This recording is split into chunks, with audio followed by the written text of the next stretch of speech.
Recording in progress. So I just want to start by saying thank you all for taking the time out to sit down and chat with me. I suppose the first question is sort of how did you get started in comedy? So we'll start with Ashlyn and we'll Emily then Lynn. How did you get started? Well, interestingly enough, so Lynn and I were friends sort of before we got into comedy, and it was kind of like completely not random necessarily, but a little bit random. We were just literally out at a local gay bar in Vienna, actually, and she was just like literally 1 minute before we're about to part ways, she's like, "Oh yeah, I saw this open mic thing happening like later this week. Do you want to go see it with me?" And I'm like, sure, why not? It's for stand-up comedy. I've seen those before. And we go, and we're dumb enough to be sitting in the front row because we don't know better. We don't know better. And the host of that show was so bad that all of us were like we're talking no opening bits prepared. I'm talking like we're talking about like camp counselor tier icebreakers with the audience without having any actual jokes.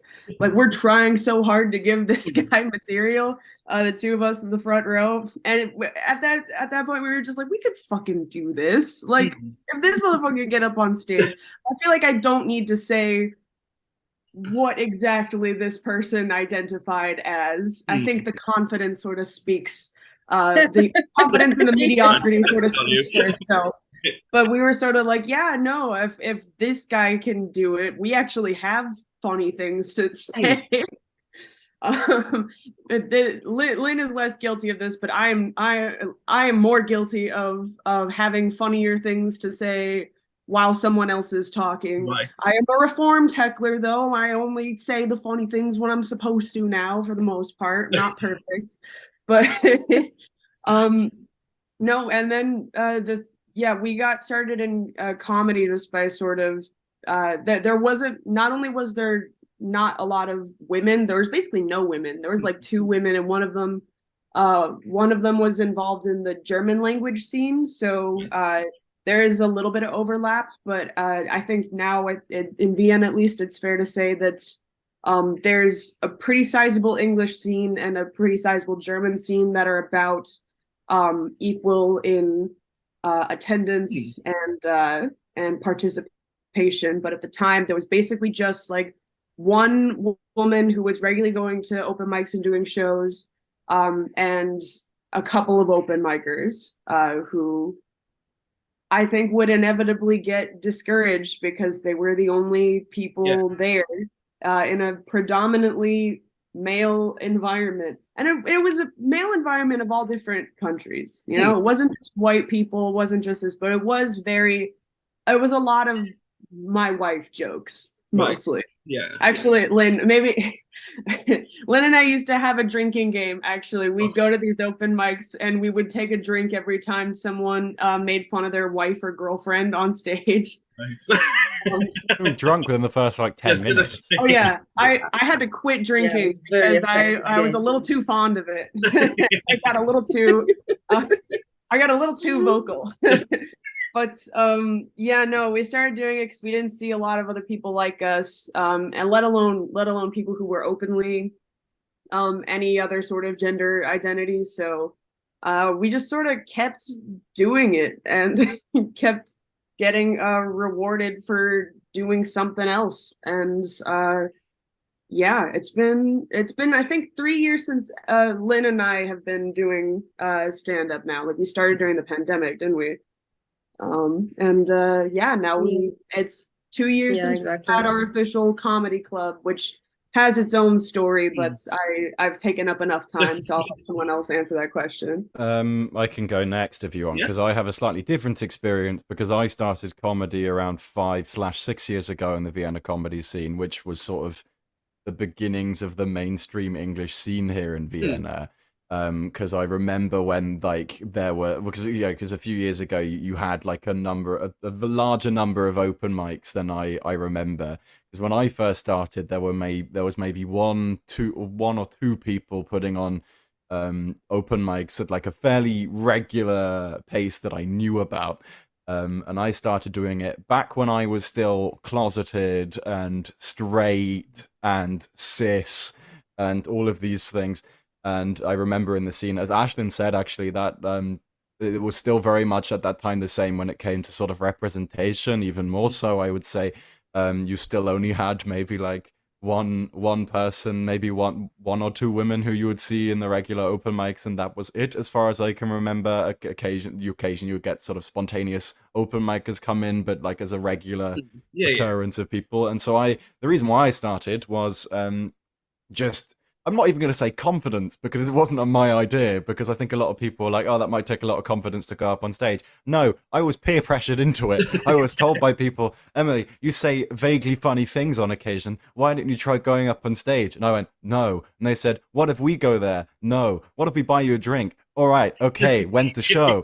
So that's how I started. And to be honest with you, I wasn't terrible, but I also wasn't great. I think back on a lot of my material from back then, and I have actually I've found great joy in sort of rediscovering some of this material and rewriting it to what I know now. But no, that's how I got into it. I was basically slightly peer pressured because people were like, "Emily, you just say awkward things all the time," and it's just like, "Aha, yes." Maybe it's the ADHD. Maybe it's because I'm autistic. Who knows? So I just say, they were like, you just say random shit, and it's occasionally funny. And so I was like, okay, great, I'll go and do that on stage then. And they bought me a drink, and I was very happy. And here I am. So obviously, Lynn, we've heard a bit of your story kind of already through Ashley. Yeah. So how did Gaze and They get started? How did you guys come together? Also, I don't get to tell my part. Oh, I assumed it was. I assumed from the story there was a lot of overlap. I assumed, but no, okay. To fill in the rest. Well, no, because Lynn is the one who like came across the open mic page to begin with, so I'm actually a little bit curious as to like where that came My apologies, sorry, Lynn. No, I did. Basically, my goal was to get Ashlyn into doing stand-up comedy, because the way that she speaks is very, like, her everyday humor is very stand-up like. I was like, you're gonna kill it, you have to do this, and she was really reluctant, and I was like, okay, I'm gonna do it with you. Basically, I did it to get her to do it, and then I got really into it, and it stuck. But also, I mean, this was in the middle of the pandemic. This was summer of 2020. Yeah. And it was just kind of, because it was summer, bars are starting to open again a little bit. And I was doing theater before. I was acting, and I just started directing, and I was really enjoying it. I was working on a new play. And then, and as the pandemic hit, like, theater completely died for a while. But because bars were still open on and off, and pubs and places like that, and they were still having these comedy shows, I was like, okay, this is like a nice replacement, a nice kind of consolation prize for not being able to do theater. So yeah, that I just decided to do that instead, and now I'm still doing that and neglecting theater because this is working really well. So from your sort of you each had your sort of own routes into comedy. So how did Days and Gays come together? How was that formed? How did that come to be? Who do you want to answer this question? I don't mind. I don't know how it started, who was the first. I don't mind. I think it was one of you two. I thought was it all of us? I don't remember. I would say it was all of us, because the way I remember it is during exactly where we were. Yeah, we were actually, Emily and I were you're in your apartment, Emily. Oh, yes. Wait, was it my flat? It was your flat, because I remember it because, okay, so backstory. During the pandemic, after everything shut down a second time in Vienna, at least, we had a second lockdown from like November 3rd to, I guess, sometime in May, something like that, or like the end of May. They had a lot of open mics over Zoom, which is as strange as it sounds. We didn't have a lot of other outlets. So very, very similar to the theater situation. We had to make do with of the worlds. There was one specifically queer open mic. I think were they based in Bristol? Where were they based? Do you guys remember? So they were Somewhere basically, in the you know UK, that. I'm not sure. Yeah. And It they was somewhere in the UK. Oh God, yes, it was. Christ, I completely forgot about this. we were like the only ones that weren't, I think, based in the UK or anywhere. We're aside from Emily, we're certainly the only ones that weren't like English, but it was like it was not a comedy show, it was like a variety thing. So you had people doing slam poetry, some people doing like music, and then some people did do some comedy. But yeah, the queer shows have different energy than like your very straight male pub energy of like stand-up comedy, traditional stand-up comedy shows. Everyone was much nicer, I would say. Everyone's really like kind and friendly, and people asked us, that like the three of us, the three queer people in Vienna who did stand-up comedy openly to other people abroad at this time. They were just like, "Oh yeah, is there like any sort of queer scene in your city?" And we're just like, I mean, Comedy, not really. not No. in comedy, no. And then we're like, we gotta change that. So we At least, did. actually, I think disclaimer. I think we should add a disclaimer here. There is like a queer-oriented show that does exist in Austria already. However, like they're more, at least from our perspective, were more sort of focused on like German cabaret style of comedy. So they're called PCCC, Yeah. and they're like more. They're Well, sort of I more, at least remember from. last time we said that in public, they were really offended. And then I talked to the owner and then gave my reasoning as to why, and then she was like, "Oh, okay, fair enough," because all of the advertising uses all of the like German cabaret people. I was This is a genuine story. So we were on the radio. I was like, we've all been invited onto the various radios, like Radio FN4 here, which is sort of like FM4 ORF is like the Austria's It's a BBC. nationally syndicated radio in Austria. So like we were on FM4 and I was on with like the founder of PCCC, and I went on and said on live radio, because it was like, what's the difference between you and PCCC? And I said like, yeah, we're more like standard English stand-up comedy, and they're more like cabaret. And the owner of PCCC, I don't know if you can hear it on the radio, but you can hear me responding to it because the recording is still there. You can hear the sound of like, she turned up to the door, and I've never got a dirtier look in my life. And after the show, she was like, "Why?" She was like, "Oh, come on, why did you say that?" And I was like, "Well, to be honest, all of the advertising uses all the German cabaret people." And she was like, "Oh, okay, fair enough." Like, so no, yeah. So I remember, yeah, because I remember that, because yeah, it was that there was the Zoom open mic, and then I think after the fact, we then met. I think, wasn't it at your place, Lynn? It was like your old place, and we were all sat there and discussing like the beginnings of a potential comedy show. Yes. So I remember it was your last day. So I remember it was you were like, moving to your new flat, and then we were all sat in a little room and on the floor and talking about like, oh, we could do this little cool show. And I remember sort of we sort of looked around, tried to find a venue, and luckily, the person who I used to work for has his finger in many pies when it comes to pubs and potential venues in Vienna, and so he gave us a lead to a pub. I think you can still see it online. It's called Isaac's Pub. Yeah. We did our first show in the basement there, and the rest is. Shout out to Isaac's. Yeah. Named after our former boss's kid. That's a whole other gimmick. But yeah, no, our first gig was down there, in this little basement, and we sold out like the first show, which I think does go to show a little bit like maybe this other comedy club, the PCCC, which stands for Politically Correct Comedy Club. They had their audience, but I would argue they're not doing the same thing that we're doing. Our roots are sort of different. Cabaret for international audiences is not like stand-up. It's more like theater. I used to think it was just, oh, they don't want to be associated with us because we tell fucking dick jokes or whatever.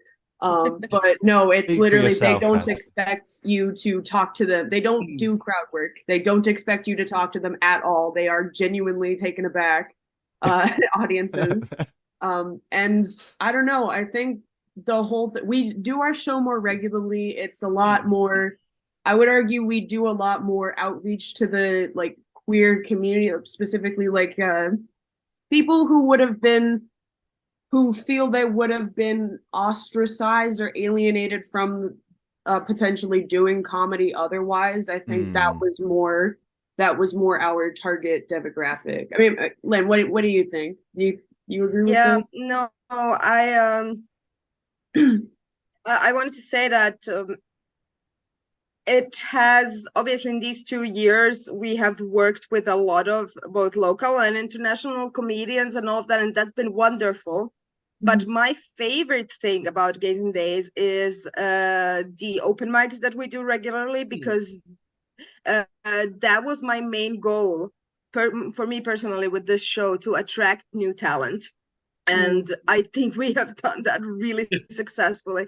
I think a lot of people who sign up for our open mics are queer people who are hilarious and who maybe wouldn't have even dared to try out comedy otherwise, because it's intimidating. I mean, it's scary to go on stage for the first time either way. But when you're kind of outside of your bubble and you have like these jokes that are, you know, targeted towards a queer audience, and you go in front of a straight audience, you're not gonna get the same reaction. And we have like this nice little bubble. Our audience is just so kind and relates to all of this, you know, specifically queer humor. And I think that, you know, when someone comes to a show like that and as an audience member and sees that, I think then they get more encouraged to maybe try it out themselves. And that seems like that's what's been happening for the past 2 years. Like there's been a lot of new comedians and, you know, wannabe comedians popping up specifically at our shows. I think one of the best things, potential, I think. No, I think I would agree as well. I think that's the best, funnest thing for me as well. Or you know, just seeing that sort of stuff. I feel though one of the things I hear a lot from sort of straight people a lot is things like, well, you know, what even is queer comedy? Why do you need a queer comedy club? And I think that I hear that a lot, and I think it's sort of, you know, obviously if you're not within the group, you don't necessarily understand. But like as Lynn mentioned, and as Ashlyn mentioned very rightly, going up on a stage, even if you're, you know, even if you're within your comfort zone, you know, or even if you're sort of among people who support you, you know, it's very difficult. And then to add on to that, the fact that, you know, queer people are inherently politicized. Yeah. And so for a queer comedian to go up on just a general open mic, they might not feel comfortable. So I think that was one of the things that we talked about at the beginning, sort of as we were putting it together, that we wanted to give those people who didn't have a space to practice comedy, not necessarily because, you know, the straight scene is inherently evil or bad or whatever, because I think people get very defensive when they hear that, because they think like, oh, are you trying to say that we're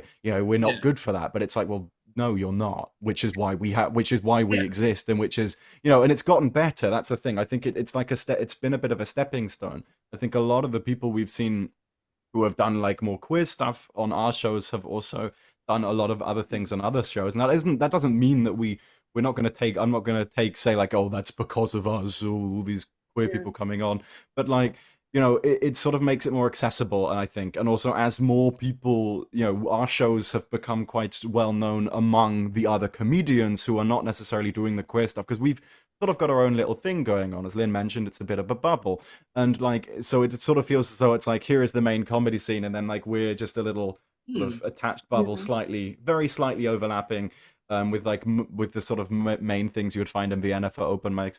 And like, you know, the other comedians have seen how popular the shows are and have sort of gained a respect for that, which I think is, you know, a very nice thing to see as well. It's like we've shown we're not just a gimmick. It's like, no, this is more than just that. We are showing that there is actual, you know, there is stuff here, you know. Yeah. And can I just say, to piggyback off that real quick, that I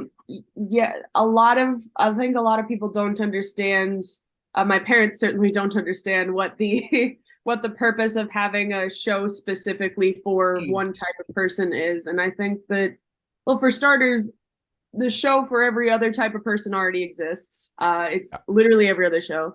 And two, I think that the fact that you know, aside from the obvious of like, oh, there's not enough diversity, I don't think people necessarily always like recognize why diversity is important. Like obviously it's important on like face value, but I think artistically it also plays a really important role. Like when you only have one type of person doing this specific art form, your medium stagnates. It does not develop, it does not grow.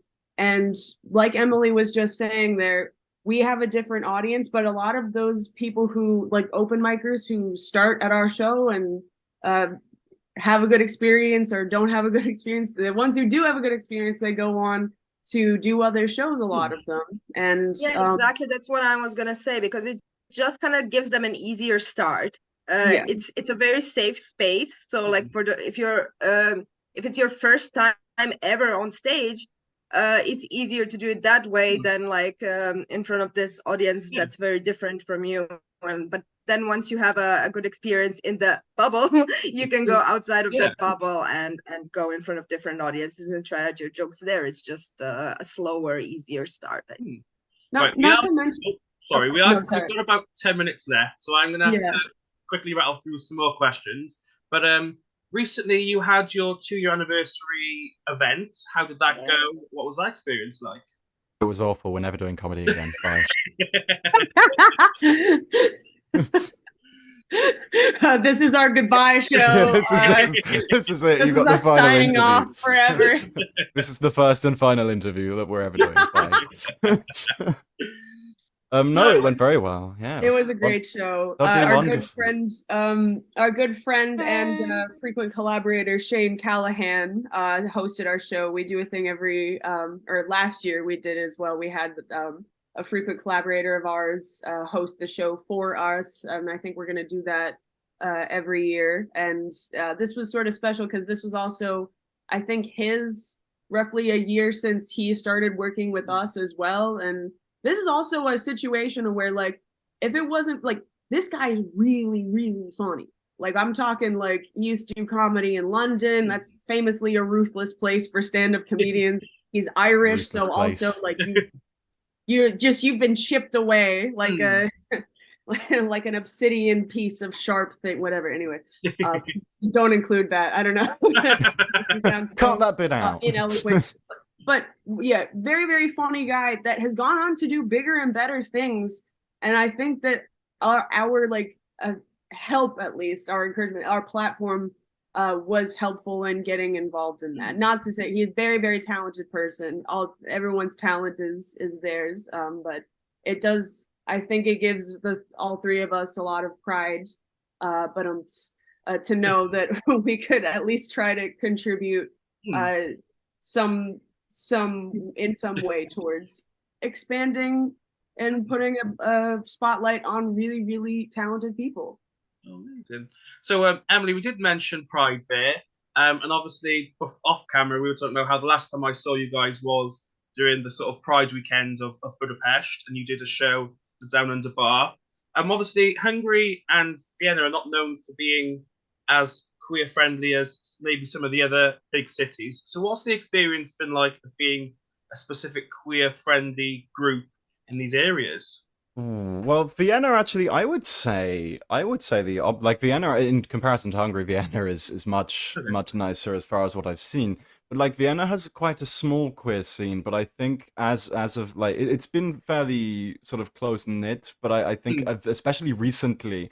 So I can't mention the queer comedy scene without talking about the Villa Vida in Vienna, or the Rosa Lila Villa, as it's called, which is like the main sort of one of the main queer centers. You have like two sort of very big like general hangout spots. You've got Gug, or the Hosi, which is the Homosexuelle Initiative, which is where we do our shows usually. They're very lovely. And then we have Villa, which is sort of like another queer center. And a few months ago there was a huge there was like a right-wing protest put on because they were doing a drag storytelling show, and there was a huge show of solidarity from the queer community. And at least from myself, I volunteered there. I was doing some stuff in the kitchen, like helping out and doing food for the volunteers.